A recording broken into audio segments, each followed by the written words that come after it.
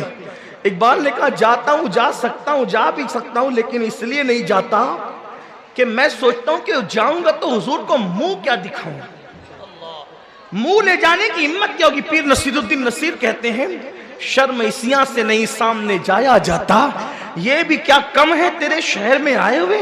مجھے ہماری جماعت کے ایک بہت بڑے عالم نے بتایا، پتہ نہیں کہاں تک انہوں نے سچ بتایا، کہاں تک انصاف کیا، لیکن بڑے عالم تھے، میں ان کی بات نقل کر رہا ہوں۔ انہوں نے کہا ایک مرتبہ ہمارے دادا مرشد حضور مفتی اعظم سے کسی نے کہا کہ حضور سنہری جالیاں بڑی خوبصورت ہے، تو آپ نے فرمایا ہاں میں نے بھی سنا ہے کہ سنہری جالیاں بڑی خوبصورت ہے۔ کہا حضرت آپ تو 2 مرتبہ مدینہ شریف گئے اور 1 مہینہ 1.5 مہینہ قیام کیا اور آپ کہتے ہیں سنہری جالیاں خوبصورت ہے، میں نے سنا ہے، میں نے سنا ہے۔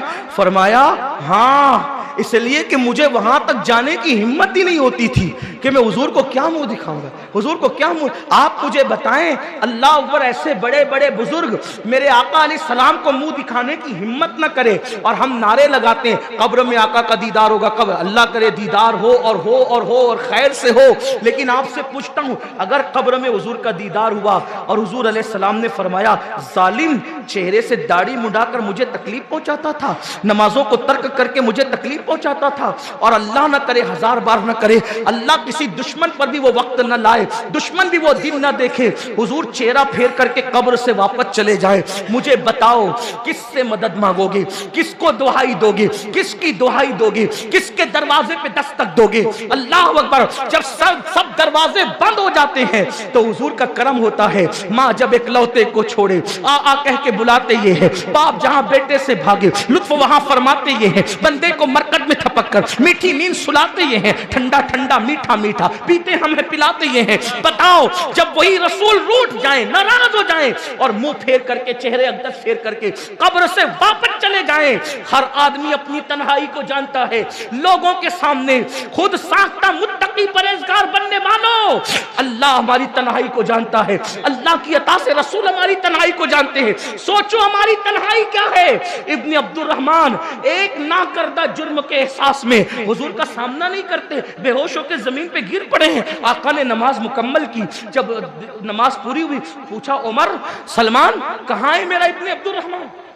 میرا چور حاکم سے چھپا کرتے ہیں یا اس کے خلاف، تیرے دامن میں چھپے چور انوکھا تیرا، میرا ابن عبد الرحمن کہاں ہے؟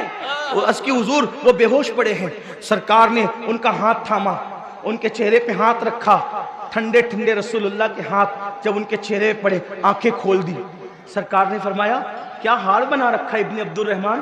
عرض کی یا رسول اللہ میرے پورے جسم میں اب خون نہیں رہا، ایسا لگتا ہے جیسے چوٹیاں چل رہی ہیں، اور بڑی سادگی سے پوچھا آقا میرے گناہ کی آپ کو خبر تو نہیں ہے نا؟